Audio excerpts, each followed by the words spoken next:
At my sister's birthday party, my father grabbed a microphone and made an announcement that froze every smile in the room. Tonight, he said, our successful daughter, Venus, is giving her penthouse to her sister Tara. 30 guests clapped like it was generosity, not humiliation. I stood there, heart hammering the keys still cold in my hand. My mother's eyes dared me to obey. My father's grin told me I had no choice. And when I said no, the sound of his hand cracked through the music. My earring hit the marble floor and rolled away. That slap shattered everything, including whatever bond we still had left. The night had started like any other Carter family celebration, loud, polished, and painfully rehearsed. The house gleamed under chandeliers, the marble floors catching reflections of gold dresses and half-finished wine glasses. A string quartet played near the windows overlooking Atlanta's skyline. From the outside, it was perfect. Inside it, felt like a stage where I never got the right lines. 2 hours before that slap, I'd arrived with a bottle of vintage wine and a polite smile. My mother barely looked up. "Oh, good, Venus, just put it on the bar," she said, fussing over the dessert table where my sister Tara stood, surrounded by friends. Tara laughed loud, the kind of laugh that filled a room and demanded attention. Her fiancé Ethan leaned in to whisper something, and she swatted his arm playfully, her diamond bracelet catching the light. "You look tired," Mom added without turning around. "You work too much."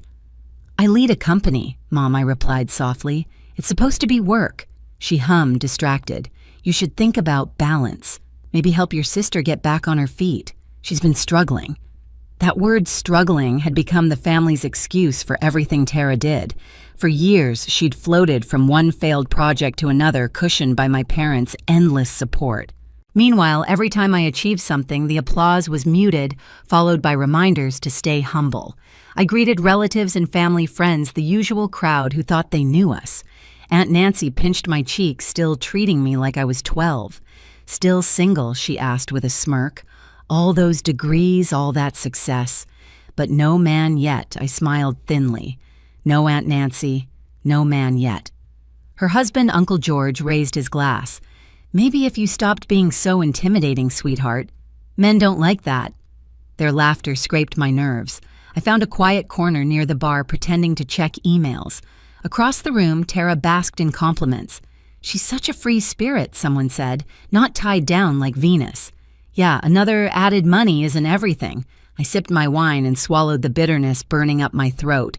Dad moved through the room like a politician, shaking hands, grinning wide. He'd built his success on charm and control. When he finally reached me, his hand landed heavy on my shoulder.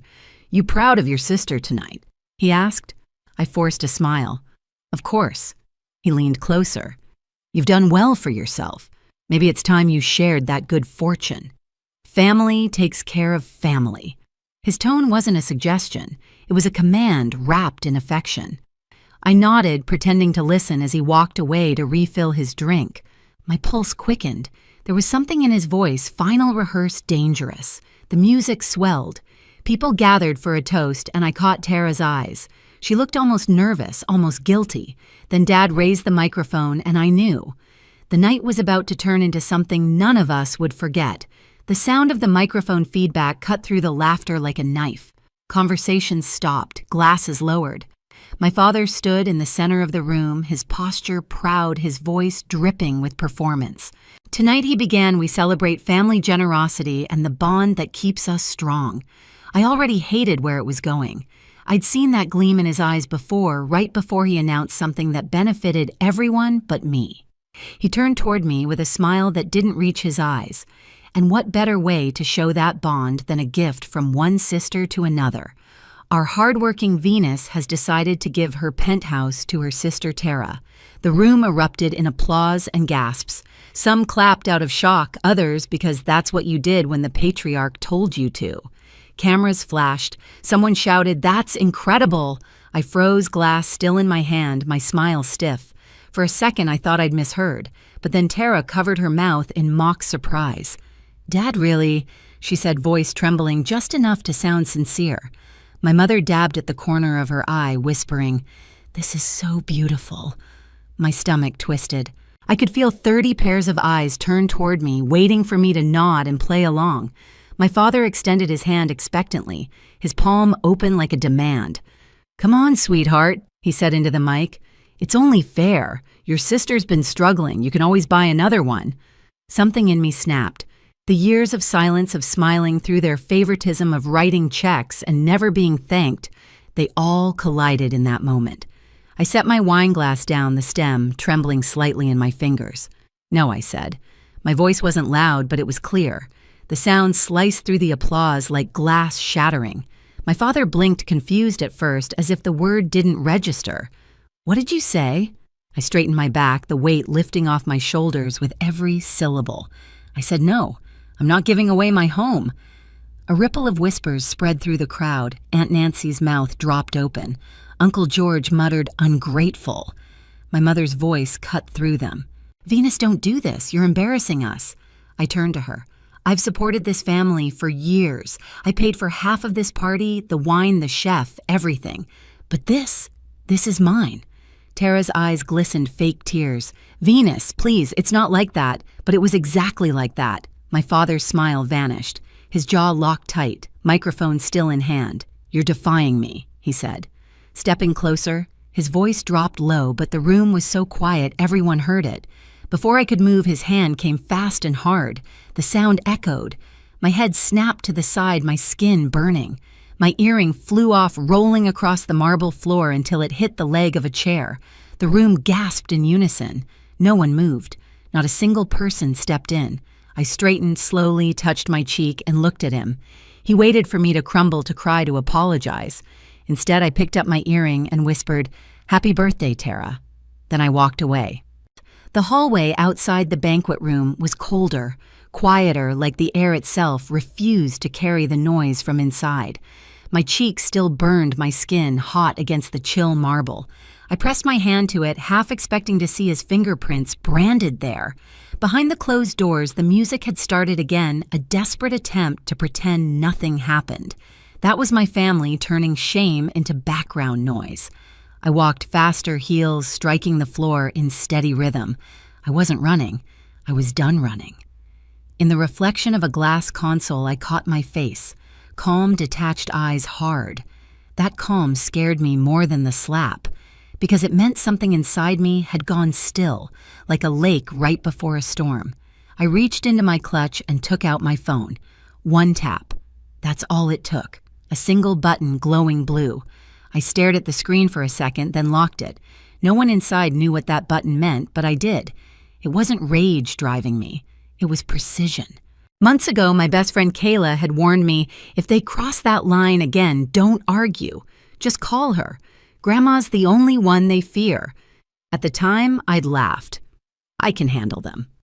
Kayla had just looked at me and said quietly, "Handling isn't the same as being free." Now her words echoed as I walked down the hallway. The string quartet's song faded, replaced by muffled voices. My heels clicked like a countdown. I stopped by a floor-to-ceiling window. Atlanta's skyline shimmered beyond the glass, all those towers glowing indifferent. Somewhere out there was my penthouse, the one they tried to strip from me with applause. My reflection stared back, half in light, half in shadow. The elevator chimed. I stepped inside, pressed the lobby button, and watched the doors close. My pulse slowed. Every floor that passed was another layer of control sliding back into place. In the lobby, the air smelled like white lilies and expensive perfume. I leaned against the marble wall and exhaled for the first time. A text buzzed on my screen. "On my way." I typed one word back.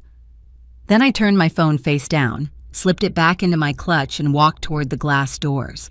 Outside, the summer night was still warm, but I felt nothing. As I crossed the driveway, headlights swept over the entrance. A black sedan pulled up and a woman stepped out. Tall, composed hair silver under the lights. She didn't look at me. She didn't have to. I nodded once. She nodded back. Inside, laughter still spilled faintly from the windows. In 30 minutes, that laughter would stop. And when it did, everyone in that room would finally understand what happens when you try to humiliate the wrong daughter. The quartet was still playing when the doors opened, but every note felt hollow. The woman in silver hair walked in heels, clicking like a countdown. Conversations froze mid-sentence. "Daniel Carter," she said evenly. "Explain why you laid a hand on your daughter." My father lowered the microphone, color draining from his face. "Mother, it's not what you think." "Then tell me what I should think," Margaret replied. Her cane struck the floor once. "You humiliated Venus. You demanded her home like she was an ATM. Her eyes swept the guests, and every one of you applauded. The silence that followed was heavy. Even the quartet stopped. My mother stammered, "Mom, please, it was a misunderstanding." "Be careful with that word," Margaret said. "You've used it to justify cruelty for years." My father straightened his tie. "It was family business." She overreacted. I stepped out from the doorway. I said no, I told him. "That's not overreacting. That's setting a boundary." Margaret turned toward me, but didn't interrupt. She just raised her chin and declared, "You have 5 minutes to find her earring." A gasp rippled through the room. Tara dropped to her knees instantly, her gown dragging across the marble. Guests shifted, unsure whether to help or hide. My father's jaw twitched, eyes darting between his mother and the crowd filming him. "Mother, this isn't necessary," he said, voice rising. "It's absolutely necessary," she replied. "When a man strikes a woman, he kneels to pick up what he knocked down." No one moved. Even the air seemed to wait. Tara crawled a few steps, searching beneath tables. Her mascara streaked down her face. My mother whispered her name, but didn't dare move closer. Phones were up now, every angle, every second streaming online. "Enough," Margaret said. "Stand up, all of you. This family has mistaken obedience for respect long enough." She faced my father directly. "You run a company, Daniel, not a kingdom, and as of this moment, you run neither." He blinked. "What are you saying? I'm rewriting my will tonight. My estate, my accounts, everything goes to Venus." Shock rippled like wind through glass. My mother gasped. Tara froze. "That's insane," my father barked. "You can't. I can and I will." Her voice didn't rise. It only sharpened. "You embarrassed me. You broke your daughter's dignity in public. You will live with that mirror." He tried to laugh, but it cracked in his throat. "You'll regret this." Margaret turned to the crowd. "You've all seen enough. Remember what you witnessed." Then she looked at me. "Do you have the earring?" I nodded and opened my clutch. The pearl rested in my palm, small but radiant under the chandelier. I walked to the center of the room and set it on the table. "There it is," I said quietly. No one spoke. My father looked at it like a bomb. My mother's hands trembled over her chest. Tara stared, eyes glassy. Margaret's gaze softened just slightly. "Venus, she said you owe them nothing. Take your things and go." I exhaled slowly, like releasing years of air I'd been holding. "Thank you." I turned to my father. "You wanted obedience. You got silence instead. I hope it echoes." He took a step forward, desperate. "We can fix this," he said. "You're still my daughter." I met his eyes. "Not tonight." Then I looked at Tara. "You could have told him no. You always could have." She swallowed, speechless. Margaret tapped her cane once more. "The party is over." Guests began to scatter, murmuring apologies and excuses. The quartet packed their instruments quickly. Even the air conditioning sounded like it wanted out. I met Margaret by the door. Up close, her expression was fierce but proud. "You've done well," she whispered. "They finally saw who you are." "And who they are," I answered. She nodded. "Tomorrow, we'll sign the paperwork." I gave her a faint smile. "Make sure you rest tonight." She squeezed my arm lightly. "You too, child." As I walked out, the sound of heels and whispers trailed behind me. The night air hit my skin, warm, sharp, with the scent of cut grass and car exhaust. I looked back once through the glass wall, my parents frozen in the aftermath, Tara still kneeling, the pearl glinting under the chandelier. It didn't look like victory. It looked like release. A black sedan waited outside. Kayla leaned against it, arms crossed. So she asked. "It's over," I said. She opened the door. "Let's go home." As we drove off, the house shrank in the rearview mirror, its windows glowing like fading embers. My reflection overlapped with the skyline ahead, calm, steady, untouchable. I didn't smile. I didn't cry. I just let the silence fill the space where their voices used to live. By morning, the video had gone viral. Someone had streamed the entire scene, the announcement, the refusal, the slap, and the moment my grandmother walked in.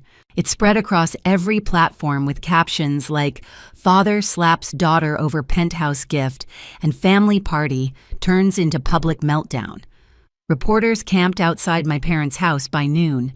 Dad's business partners withdrew from pending deals. Mom's charity board quietly asked her to step down. Tara's engagement evaporated overnight. Ethan's family released a statement about values and stability. I didn't comment. I didn't need to. The world was saying everything for me.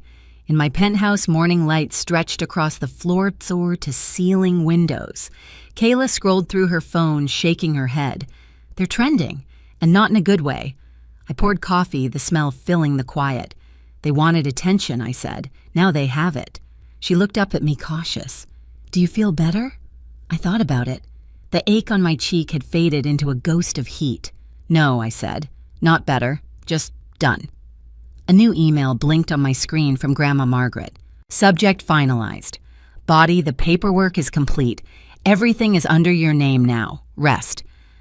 I closed the laptop, leaned back, and let the stillness settle. For the first time in years, silence didn't feel like punishment. It felt like peace. That evening, the city glowed beneath my windows like a map of everything I'd survived. I stood there holding the pearl earring between my fingers, its smooth surface cool against my skin.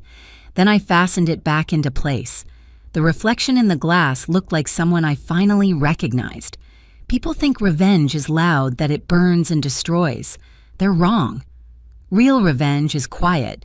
It's choosing yourself and never looking back. I picked up my phone, typed a message to Kayla, "Dinner tomorrow." She replied with a heart. I smiled. "If you've ever had to walk away from people who were supposed to love you," I whispered, "you're not alone."